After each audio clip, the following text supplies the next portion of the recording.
put the recording on for this, for those who can't make it. Thanks for coming by. We're going to be focusing in on this notion of cultural homogenisation, heterogenisation, hybridity this week, and we'll give a little bit of time to that towards the end. But more significant, I think, with a longer term view in a way for yourselves, what we've arranged for today is for Jacqui Gower, careers advisor at UWA's Career and Employability Centre, to speak to you and just share some insights, thoughts, ideas, tips about careers and enhancing employability. First year is certainly not too early to start on that, certainly not. And in lots of ways, I wish I'd been thinking about it. I remember when I was at uni, I'll never ever, I think, lose the shame that's in my mind, in my head, my memory of the very first CV I ever sent. It was such an amateurish piece of work. And I actually still wondered why I didn't get shortlisted for the particular position, but it was just so unprofessionally done, not thought through. One of the reasons was I'd never really connected in to anything that was going on in our career centre then. We did have one then, rudimentary as it would have been compared with what we have today, this very professional unit. So Jacqui, welcome. Thank you very much, Martin. Thank you for giving me the opportunity to talk about the Employability Centre and how we can support students. I really appreciate the opportunity. That's fantastic. So we're looking forward to hearing what you've got to tell us there about enhancing employability. I'll hand over to you. Great. Well, thank you, everybody. Thank you so much for joining me today.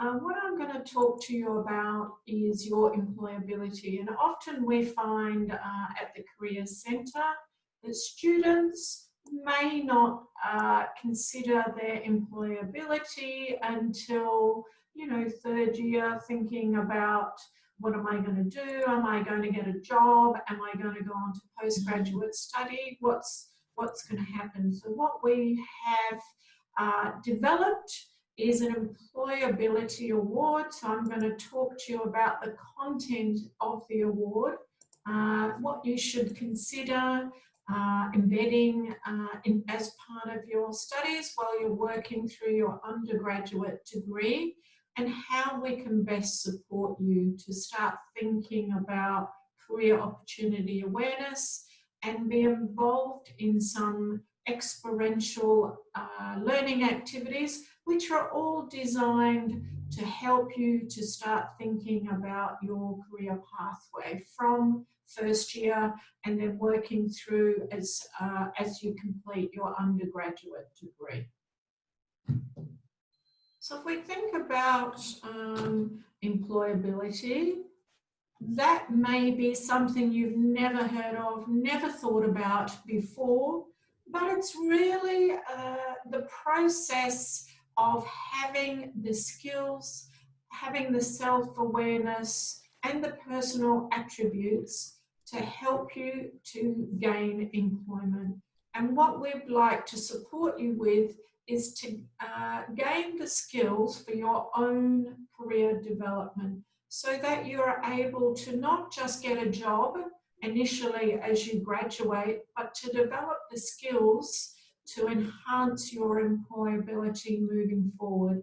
Because as you all know, the world of work is becoming very complex and increasingly so with COVID. So you really need to develop the skills concurrent to your studies to help you to navigate that career pathway. And I'm also will be talking to you about experiential learning. So there's some activities that we have available as part of the Careers and Employability Award to help you to work through the activities and they're all designed to enhance your self-awareness.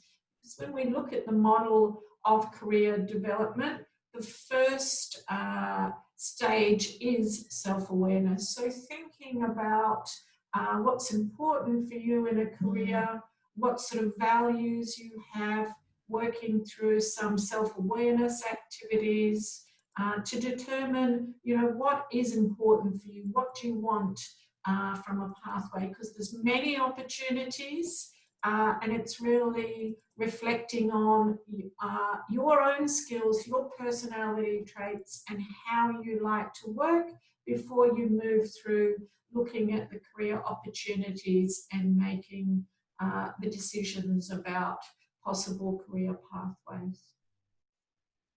What we have developed at the Careers Centre for you to help you to navigate this complex world of work and thinking about your employability is the Careers and Employability Award. It's designed so that you can enrol at any time, ideally first year. So as your first year students, I would encourage you to enrol in the award program. It's self-paced. You work through three stages. It can be completed in any order. The first module is Employ 101, and that's where you look at your self-awareness. So what do you want from a job? Thinking about your values, you do some career exploration activities to help you to navigate possible career pathways. And then you undertake some career development activities in the second stage. So that is things like attending our Career Centre events where we have employers both virtually and on campus, and also attending our career and employability workshops, which will go through 6 workshops, which may be something like how to find an internship, how to find a job, how to create a professional resume, how to create a LinkedIn profile. So you choose what you want to do. And then the third stage is called the experiential learning activities. So that's really the component which you work through and choose 2 activities. I'll go through what's available in there. And then at each stage of the award, you will reflect on the skills you've developed. So you are continually reflecting on your skills, reflecting on the opportunity awareness. If you complete this award before you graduate, this award will appear on your supplementary transcript. Okay, so it's designed really, firstly to enhance your self-awareness, thinking about your pathway, and then thinking about the skills that you've developed both as part of your studies and the transferable skills that you'll develop from undertaking activities such as an internship or by volunteering or having a part-time job. We also give you the opportunity to undertake some virtual internships. So there's 2 programs as part of the award. The first one is called Inside Sherpa. There's over 60 virtual internships in there. They will take you around 6 to 8 hours to complete. 2,500 UWA students have participated in the virtual internship, and that's designed to help you look at possible career pathways. So there's 60 opportunities in there with small to medium to large companies, for-profit, corporate, not-for-profit.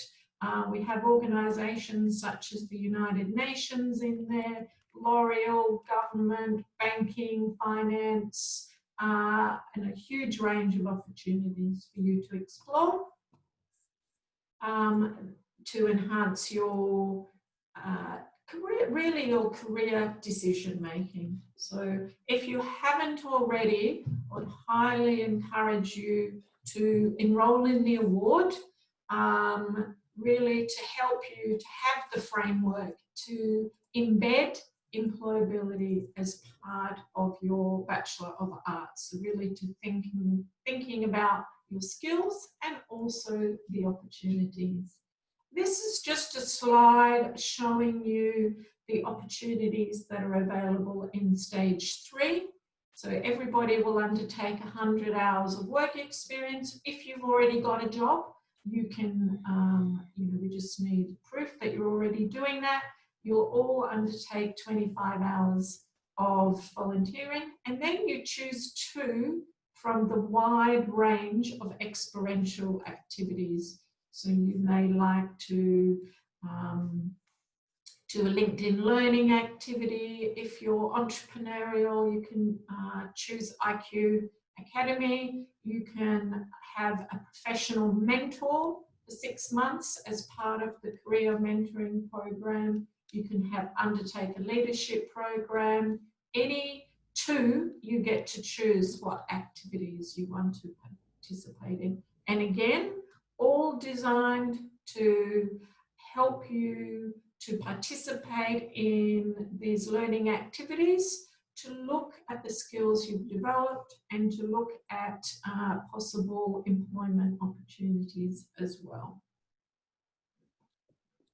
It's self-paced, so lots of students, you can do a lot of this virtually, and then the activities are available for you to complete perhaps, in the semester breaks when you have more time. There's almost 2,000 students in the award, and the feedback has been very overwhelmingly positive from the students that have completed it, to really help you thinking about your careers, and also the skills that you've developed to help you with your employability. Just moving on from the award, when you're thinking about possible skills that you're developing, not only from your studies, but also transferable skills. I'm just reflecting here, this is a worldwide study completed by the World Economic Forum, and this is in the top 10 skills that employers are looking for in employees in 2020. Some of these have slightly changed with COVID. What they're asking now is they've added on to this list have been the ability to be very agile and pivot. So that's understandable in the COVID world. But these kind of skills are the skills you're also developing as part of your studies. So as part of your Bachelor of Arts, Anthropology and Sociologies, these are highly relevant to the skills you're developing in your studies. Also, undertaking the award helps you to reflect on things like being able to coordinate with others, which you will also be undertaking in your studies, and being emotionally intelligent, because often that's a key indicator now for employers, is how emotionally intelligent you are and how do you think about articulating those skills. Increasingly, we are finding that employers are much less concerned about the degree that you have. So they're looking for employees from a wide range of degree areas. So from science, from arts, and from commerce, because the workforce is a very complex place. What they are more concerned about are your skills. So it's really relevant that you are able to clearly articulate the skills that you've developed from your studies, from your Bachelor of Arts, and how those skills translate into the workplace. So I've just noted here your specific unit that you're undertaking. For each unit that you complete or you're going to participate in the handbooks UWA is the unit outcomes. So here is just a snip of that, and it's talking about the skills you are developing. So some of those skills are technical skills, which are specific to anthropology and sociology. We'll note there in point 2, and there are other skills that you'll develop which are transferable, which is things like ability to be able to critically analyze, skills to be able to communicate effectively, and the ability to work as part of a group, you know, when you're undertaking group projects. Some of the key skills you're developing from your studies are things like problem solving and navigating global issues, which is highly relevant now in a COVID world, in a complex workforce. So part of the Employability Award is a unit that's on the LMS, which is called Employ 101, and you'll work through identifying your skills. So it'll be the skills from your studies, skills from extracurricular and co-curricular things you may be involved in. You may have a part-time job, you might be volunteering already, and opportunities like internships to help you to be able to articulate those skills for an employer. It's also important that you think about embedding the internship opportunities as part of your studies. There's a range of opportunities that are available to you. If you would like to undertake an internship unit, you would be eligible to apply in this semester for the WIL-G unit. So that's WIL 2201, and you would apply this semester to undertake an internship opportunity next semester. I'll share the link to the slides and all the opportunities that are available. You may look at undertaking an internship, the WIL-G unit. You might look at undertaking a McCusker service learning unit, or look on Career Hub, which is our career platform, which has lots of internship and vacation work opportunities. As well as the award, we also have career services available to all students, which are every day you can drop in 9 to 12 if you just have a quick career question. If you would like a more extensive appointment, we do those in the afternoon to support you. And we also have, as I mentioned, lots of on-campus employer events and virtual events for you to look at your opportunities that are available. If you haven't already, I would encourage you to log on to Career Hub, which is our career platform. You set up your own profile depending on the type of events you'd like to attend, or the type of jobs, or your skill profile, and then opportunities will be emailed to you. We also host the annual career fair. This year we got in just pre-COVID, and we had over 100 employers attending. So hopefully you will be thinking about now embedding employability from year one. We have, I'll send you the link, which shows you step by step, year by year, the opportunities to think about undertaking each year of your undergraduate and then postgrad if you pursue further studies. So I think my time is up, Martin. That's the Career Hub platform. If you have not logged in before, you set your own profile there where my name is. There's the events or the employer events. There's lots of career resources. There's jobs, volunteering, lots of resources for you to use. So this is your main portal for careers and employment opportunities. We also have on the site lots of part-time and casual jobs. So if you're looking for perhaps a job on and around campus, or you want a casual job, they are also on the career hub. I think I'm just up for my time now, Martin. Yeah, thanks, Jacqui. No problem. Are there any questions? Questions? Please feel free now to connect back into your video. We can see your happy, smiling faces.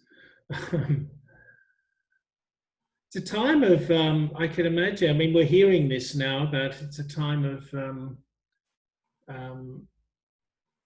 quite strong insecurity or difficulties, I think, in starting to think through these sort of things for young people.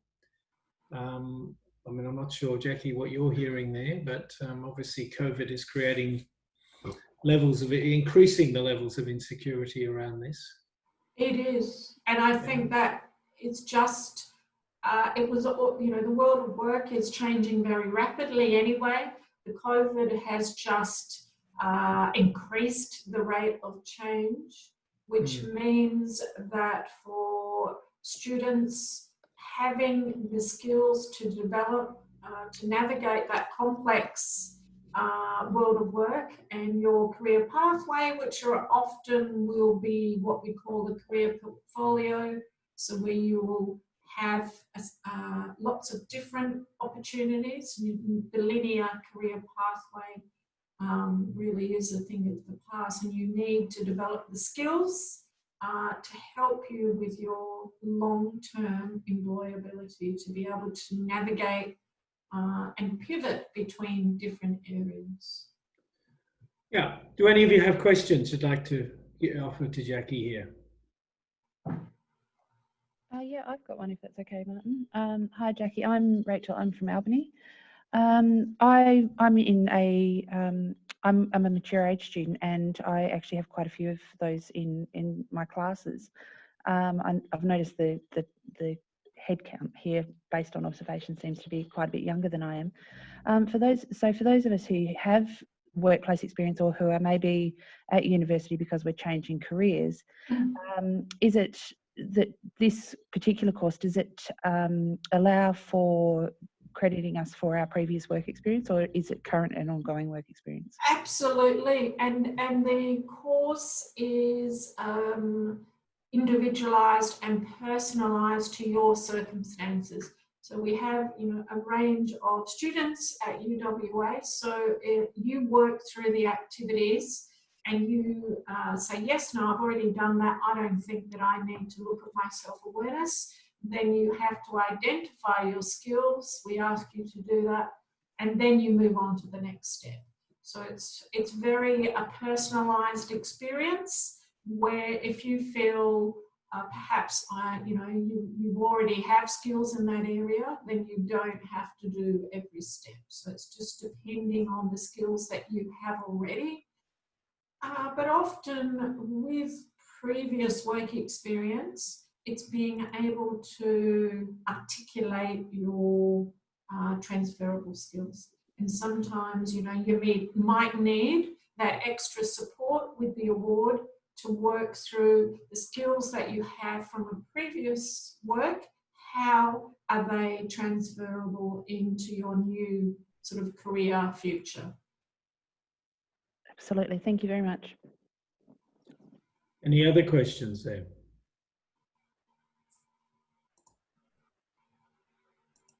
If you haven't undertaken the Inside Sherpa, it's a really fabulous platform. It'll take you 6 to 8 hours to complete, and what it's designed to do is allow you to look at the type of work you'd be doing as a graduate.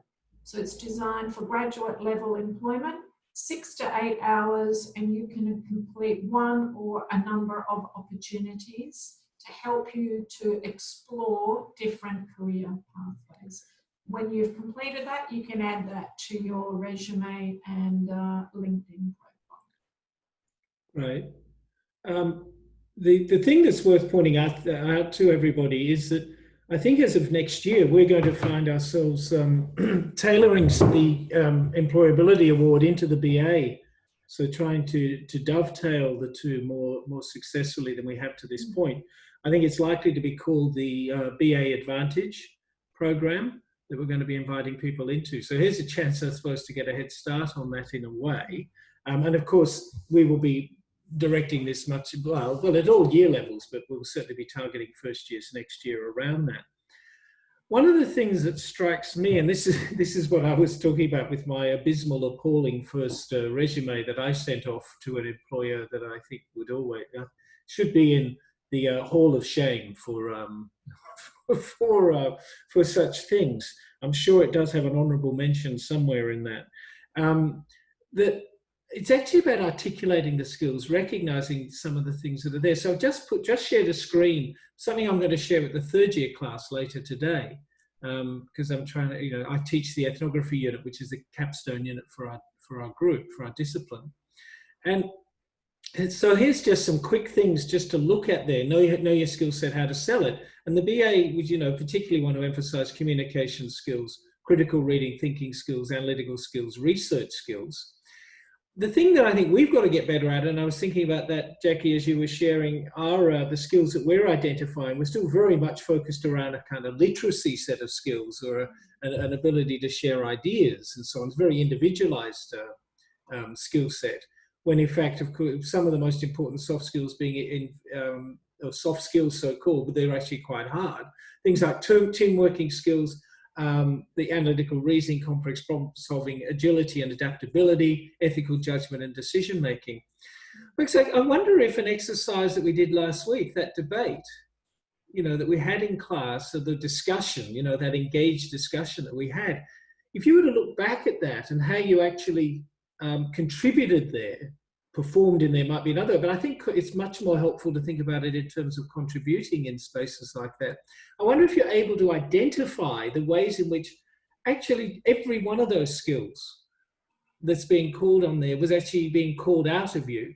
Now, of course, what you've got to reflect on there are the degrees to which you feel skilled in those things, the ways in which you did manage to engage with the team, show your analytical reasoning in that kind of a setting, display or to render and to exercise ethical judgment and decision making in and around those sort of scenes. So that's the kind of thing that I think this is inviting people into, Jacqui, is to actually really being able to recognize how what you're doing is actually, it reflects the skills you have and is inviting you to not only exercise them, but reflect and improve on them.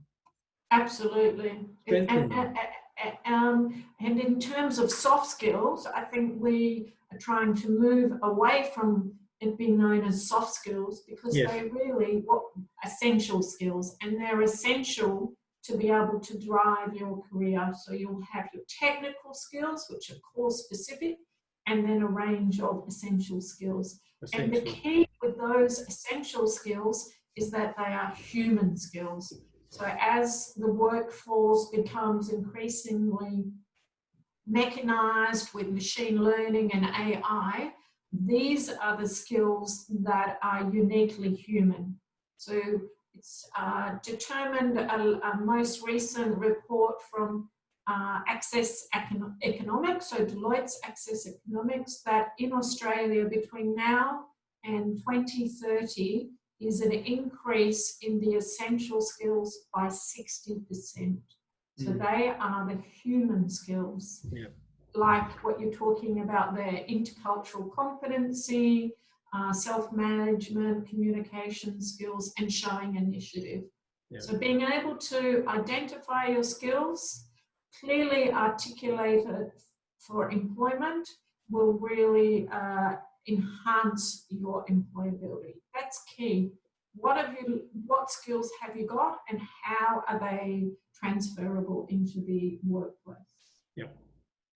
Yeah, and actually those skills there, just to put that in the picture, this is suggested that skills developed in and through ethnographic research. So this is why I'll be sharing with the class focused on ethnography this afternoon. But I still think that these could be applied more generally to some of the things that we invite you to do as part of standard practice in and through your major with us in anthropology and sociology. So I think we can start to really list those, and you could see how something like intercultural competence, to be able to declare that confidently on your CV at the end of this, gives you an edge in the places that others won't be able to claim, I don't believe, as quite as authentically as you'll be able to do coming out of our particular major. So that's an example of the kind of things that we're encouraging you to do.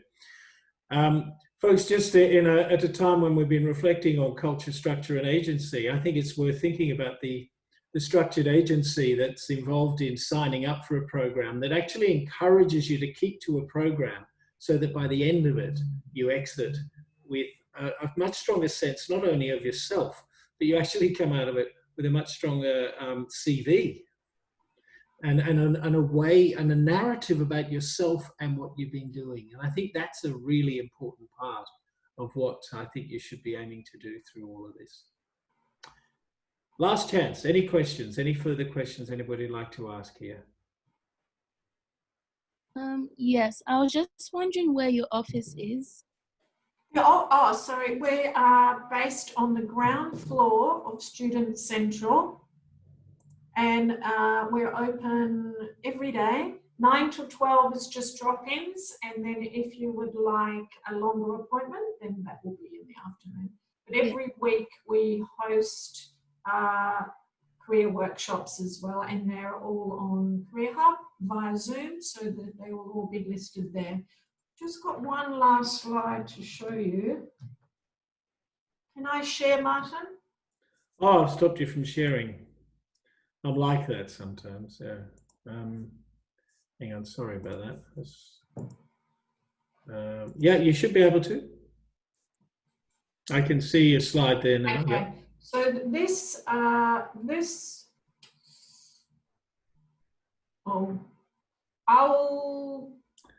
You should be able to get back to it with the arrow. No, maybe not. Okay. Yeah, I'll just go down to the close.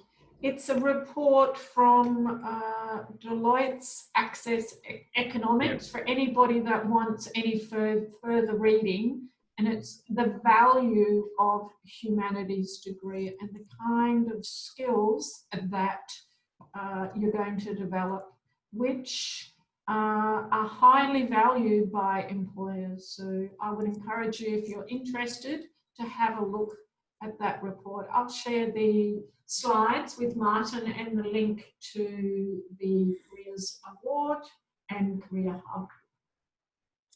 Terrific. Thanks, Jacqui. Thank you so much for the opportunity, and I hope you will all now enrol in the award. Thanks so much. You'd be mad not to. Yeah. You would be, because honestly, if you don't, what happens, we see it increasingly, is that we see students after they've graduated and they say, I haven't thought about it, I need help, can you help me? You don't want to be one of those students. Start embedding employability now. And never ever send a CV like the first one I sent off. No. Never ever do it. Okay, great. Thank you. Okay. Thanks, Jacqui. Thank you. Bye. Bye now. Okay, well, we've got a few minutes to hone in on the intellectual material of this week. But just before there, has anybody got anything they'd like to just add or to that particular discussion? Any questions you'd like to ask of me or points to make to each other here? I just thought it was really useful because I've never known about the award before. So thank you. Right. Good. Yep. It is a useful thing to have. Anybody else? Yeah, for those that are maybe a little bit older and that are kind of going, oh, well, I've already got the work experience, it's really worthwhile going through an actual sort of structured process of assessing that your key competencies and those core skills. Because even I did a lot of work before in a previous life where I was working with parents that were just returning to the workforce, and in some cases going to work for the first time. And it's amazing what your life experiences can actually bring to a workplace. All those things that you sort of think, oh, they're just skills that anybody would have. Actually, a lot of people don't have them, and sometimes that things like household management, being able to do a budget, having a sense of being able to structure a day or a week or a month or a year, and to be able to go through those processes, they're actually really valuable skills, and it's a really good idea to sit down and reevaluate that. So yeah, I'd encourage you to go and have a look at that for sure. Yeah. And those kind of things apply regardless of life stage as well. You know, that's the thing about developing a narrative of self and understanding where the strengths lie, and obviously where your strengths aren't at the moment as well. Yeah, great. Thanks for that, Rachel. I'm sharing the poll results and the quiz that I sent out, that I gave to you at the beginning. This slippery concept of culture, you may remember in the video lecture about this, I said it's one of the 3 most difficult words in the English language, we're assured. I don't know how people measure these things, but that's what we're assured is the case.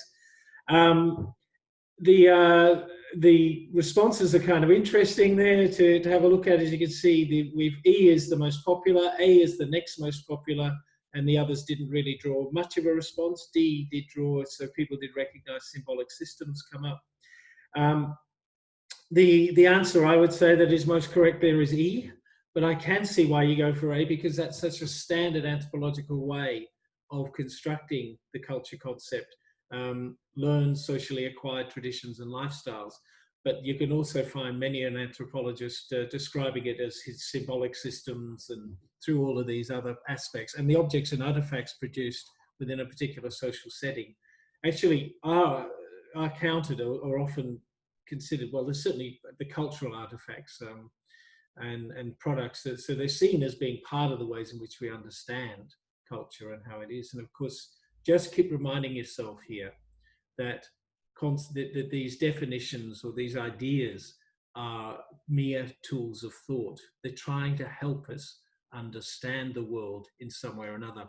And culture gets particularly vexed. I mean, when you start to think about learned and socially acquired, you can start to see how we can fall very quickly into, well, what happens if people don't learn them? Or they're not acquired in the same way. And of course, we're all going to be learning it differently, acquiring differently, taking it on in different ways. So the individual within a cultural frame becomes one of the things that we're grappling with all the time in the ways we understand it. What I want to do is, I think that it's going to be the case that you're going to be able to see another shared screen if I drop you into a breakout room for 5 minutes or so. Just let me check my time here. Okay, yeah, for about 5 minutes. I want to do that if I can, and what I want to do just is to invite you to discuss, just share quickly around the idea of the culture concept, how you use it, how you understand it, and then try to connect it then, connecting your understanding to these broader concepts, these conceptual ideas that are being thrown your way. And then there's a couple of multiple choice questions, which I invite you to grapple with, to really grapple with these ones more than you might with others. The first one's probably more straightforward than the others, but the other two, really try to make sure that you understand the question and the answer. You know, that's I think going to be the important part of that. So let me just make sure that I'm sharing the screen first. And that's it. Is that being shared? Yep. You can see start with culture. Do you see that on the screen? Have you got that? Yep. Yeah. Start with culture, and then there's a few multiple choice questions following. I think that will still be available to you when I drop you into the chat rooms. Okay, so let's get into there. Okay, there we go. Opening the rooms, and I'll call you back up in about 5 minutes.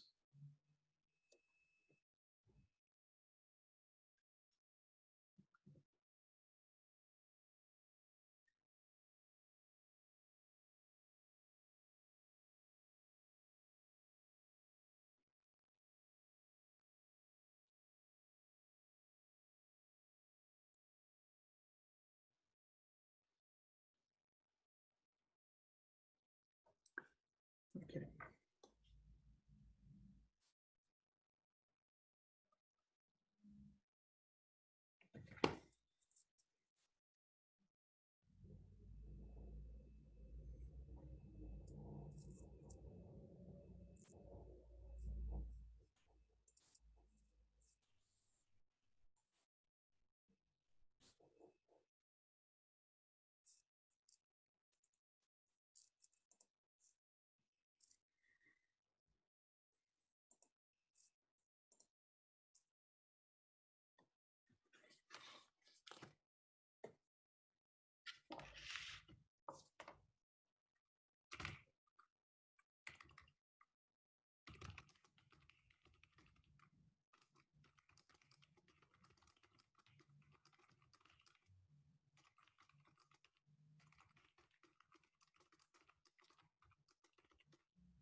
Sorry, hello, just dropping in quickly.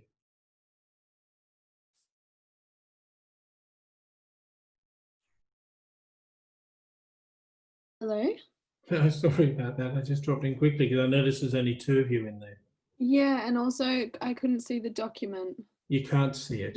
No. Damn. Okay. And it's the same for you, Devlin, is it? Okay. Just you, is it, Kiara? I don't know. That's not very helpful. Anyway, sorry about that. I might at least move you to another room and see if that gets you somewhere. Okay. Okay, cool. Thanks. Sorry about that. Oh. Hello. Hi, Martin. Sorry, but we actually don't have access to. You can't see it. Yeah. Okay. Unfortunately, yeah. Yeah. That's all right. That's all right. Well, maybe we can come back out then. Sorry, just. Yep. Okay. Thanks for letting me know. No, no problem.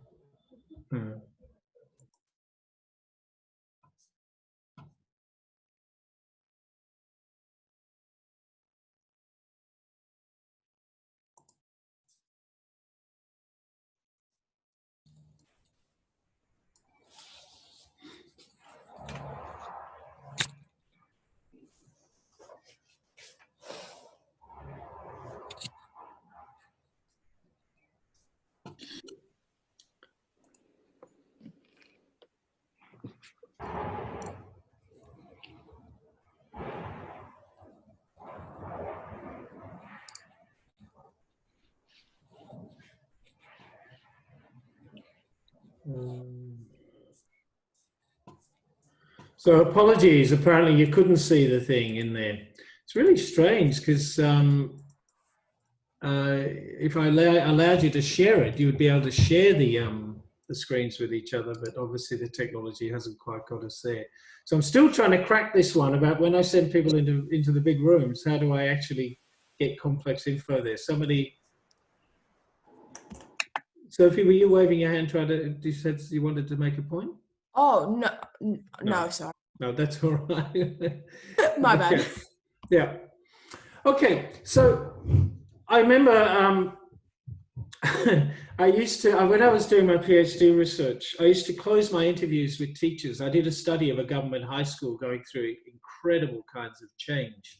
That's not what I intended to study, but that's what I ended up studying. But I used to close my interviews with teachers by asking them how they saw the culture concept. Now, it was a terrible question for an anthropologist to ask teachers because they felt so put on the spot around it. And I mean, I think it would get similar things happening here if I was to try and say, tell me about the culture concept and what you make of it. I've had years of thinking about this thing. And I have to say that one of the things that I started my PhD, one of my major ambitions when I started my PhD was to be able to say something about the culture concept other than it's complex. and to try and find ways around that. I think I have, but at the same time, it is very much that. So I think that the shared learned aspects of it are really important. But the reason why I'm so attracted to the notion of practice, that sort of culture, structure, agency triangle that you may recall me sharing with you at some point, is because I think that allows us to think about how what we've learned, what we've heard, what we've grown up believing, all of those kind of things are a part of shaping the cultured structure, the decisions that we make on a daily basis. So they're part of shaping that. Breakfast, I think, is an interesting example of that kind of thing. And then, of course, there are the structural elements of all of this, the ways in which society speaks to us, the rules that get set around us, those kinds of things. So the informal rules, the formal rules, the ways in which those things work. And then the individual in there responds in all sorts of different ways to that. So many of us embrace what we inherit, our cultural heritages, if you like, but many of us also question it and push off in other directions. And some of us, of course, exercise outright rejection of those things as well. So you can think of, and also our lives shape us all in different ways. So there's the individual in that broader cultural context or in that broader collective domain as well. So that's, I guess, when I come down to it, that's where I go. I go to practice, and I go to the kind of insights that offers us. So I'm not going to try and open up that any further here. Let's just quickly then have a look at the questions. You've got them now on screen, am I correct? George Rich's concept of McDonaldization. It refers to, so Ritzer became well known through this particular concept. That's, if you're going to, as I think I've said it to you before, you want to become a famous social scientist, work out what phrase you're going to coin. And his is definitely this one, McDonaldization. And I presume, I hope that most of you can recognize from this that the spread of standardized rational modes of business organization and associated consumer practices is what he is identifying as what happens there. And it's not just about McDonald's. He's saying that that's become a part of how the world, that's how the world is often getting organized.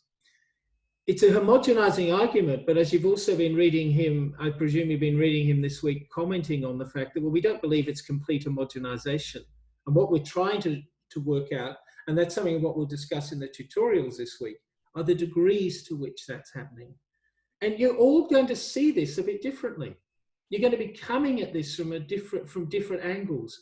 And again, can I just reiterate that point? Perspectives are what's important. It's important for you to recognize your perspective, to be able to own it, to argue from it, to recognize its strengths, but also recognize some of the blind spots that can be contained in holding a homogenizing perspective, say, on the world. It can be, it's hard not to see it as perhaps being the dominant way without getting absolute about this. It's rare that we're going to get absolute in our descriptions here. Now, Sohat made the point, and I quoted him in the video lecture about recognizing cultural syncretism and hybridity. So whilst we might want to recognize the ways in which, when people get to, when cultural norms and values come together, what we get more is more hybridity and more bringing together of these. But we really do then, if we ignore some of the other elements of this, and really what he's getting out of the structural elements here, then we're into a form of cultural determinism that pays no attention to politics. Now that's a fairly typical critical response. So people who come from the world through the lens of critical lenses, conflict lenses of the world, they will often say the problem with this kind of the other perspectives is that they ignore the politics of what's going on. So Sohat, and it would have been nice to have you actually just struggle through this a bit more, but Sohat's making that point that that we need to locate and recognize the power relations that are underpinning all cultural change as well. So it's about holding those structures together with the other things that are going on. And Jan Nedovan Peterse, in his notion of global melange, and again, I'm not going to try, I mean, because I haven't got it on a poll, I'm not going to try and, work out, well, tell me what the answer is, because that's, that's really, well, it's unfair in lots of ways, because I sit there, of course, I've had a chance to look at the question for a start. It's not a single global melting pot culture, no. It's cultural creolization associated with colonial societies. He would see that as a part of it, but it's certainly not all of it. Remixing the surface aesthetic features? No, he's arguing that it gets much deeper than that. It's much deeper than that. So he's certainly not arguing from that point of view. And that's a similar argument in E, producing new hybrid cultures compelling for their cosmopolitan modernity, but lacking authenticity and depth of traditional local cultures. He really does reject that purity notion of culture. So he's not going to hold that. It is the multiple processes of globalization generating new cultural differences and similarities, and that's this ongoing process is where he gets to. And I assume that you've picked up that I've also suggested that what I was reading, what you read this week about cultural heterogenisation sounds mightily similar to that end point that he arrives at as well. So I think that there's a lot of merger there around it, and what we will start to discuss in the tutorials are the differences around it. Now, that's ended up being a mini lecture from me, which is not what I intend to do. It's not what I'm aiming to do with these things. So apologies for that not working out. I really thought it would, given last week's experiences, but I'll keep working on it and finding ways of making sure that you can read the text as we come in. Probably what I will need to do, given that, is make sure that you get it before we meet and just invite you to download it so that you've got it available to you at the time. That's probably going to be the best way to do this. It's a little bit clumsy, but it's probably better than we can manage elsewhere.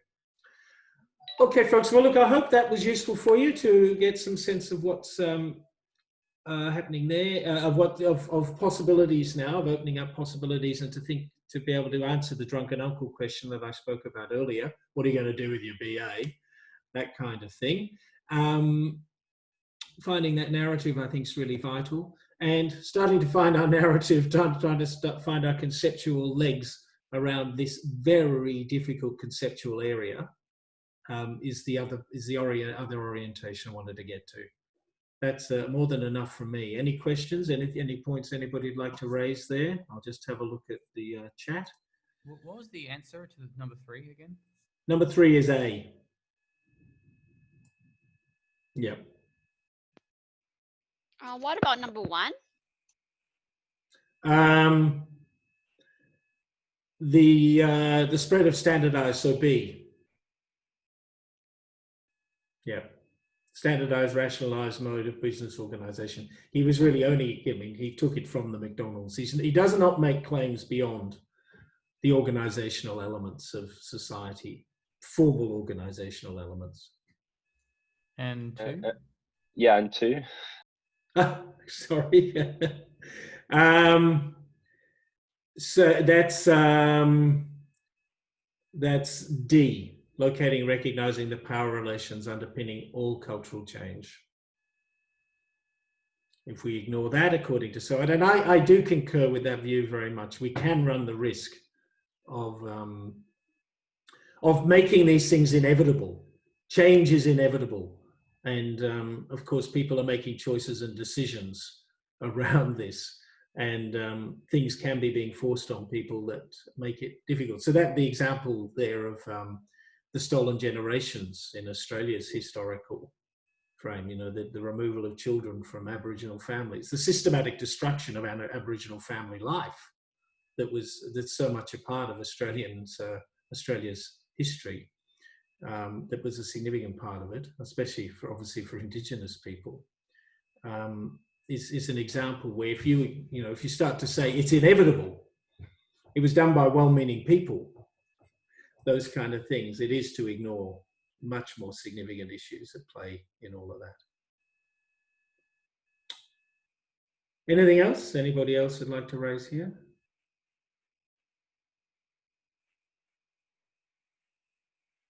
Okay. Well, I look forward to seeing many of you in the tutorials. And next week, one of the things I'm going to challenge you to do for next week's workshop is choose your essay. I want us to start workshopping the essay next week, as well as some of the concepts that are around us. All right, so we're going to start moving in those directions. And I will be giving you some prompts in preparation for that as well. Okay, thanks, folks. See you in the tubes. Bye, Thank you. Martin. Bye now. Bye. Thank you. I'm happy to linger if Thank you. anybody's got any specific questions they want to ask. Martin, I actually have a question, please, if that's okay. Yeah, that's okay. I just wanted to ask, I was quite interested in this Hindutva that we read in terms of the religion national ideology Yes. based on ancient religions. I'm actually quite interested in understanding what is the importance of religion secular texts being the fundamental core of some structure of society and the base of certain cultures. So I was actually really interested because I've never found this before, except for the word beforehand, which it seems is quite a extremist. And then, we see the Islamic State as well as the Zionist movement with the creation of Israel. I was wondering if there's anything that you recommend in terms of reading, because I've seen that there's not many units in relation to this, except for I think one which was religion in society, but it seems that it's not available at the moment. I was wondering, is there anything that you would recommend perhaps reading in relation to this? Yeah, I off the top of my head, I don't, but there's certainly a couple that we've used in previous years that look at religion and nationalism.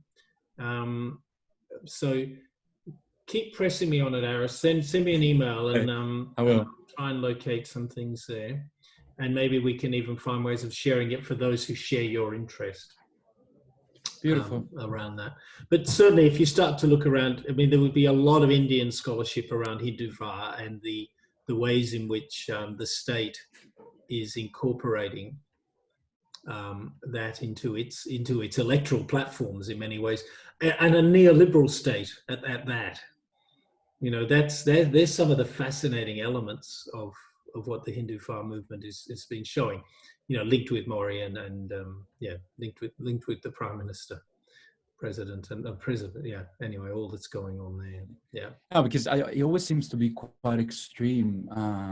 And, for example, in certain parts, like where I'm from in Europe, for example, we unconsciously, whether we do care about religion or not, we grew up within certain parameters that are embedded almost in my brain, I think, and that's religion, of course. But it always seems like every time that there's a bit of religion involved in culture, there's always a lot of extremism. But then studying history, I've been taught that secular texts don't really have any academic reference. So, we stress a lot in academia about reference, and then, governments, they take inspiration from ancient texts. So I would like to understand, how does this work? Because, we get taught all the time to base everything that we do on reference.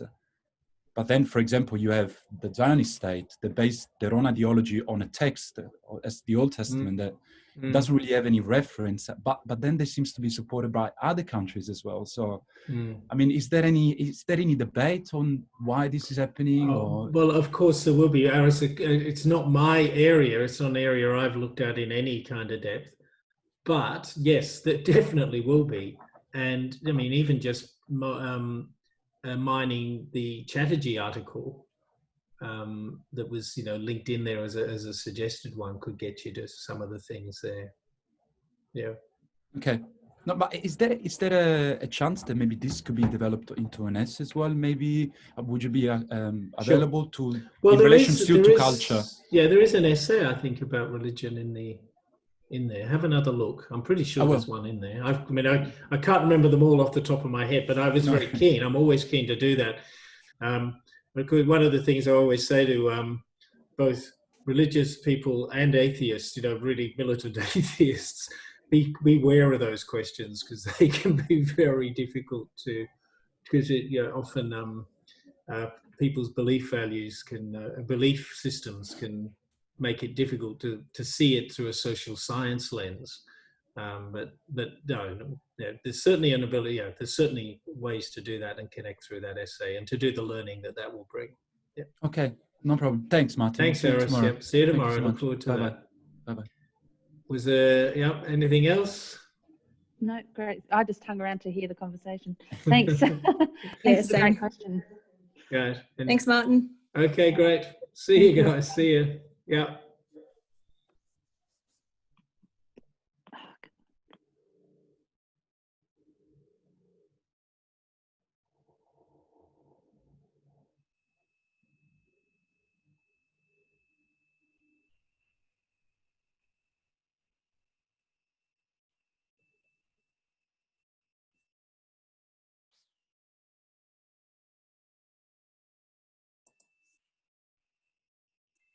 Still there, Dylan?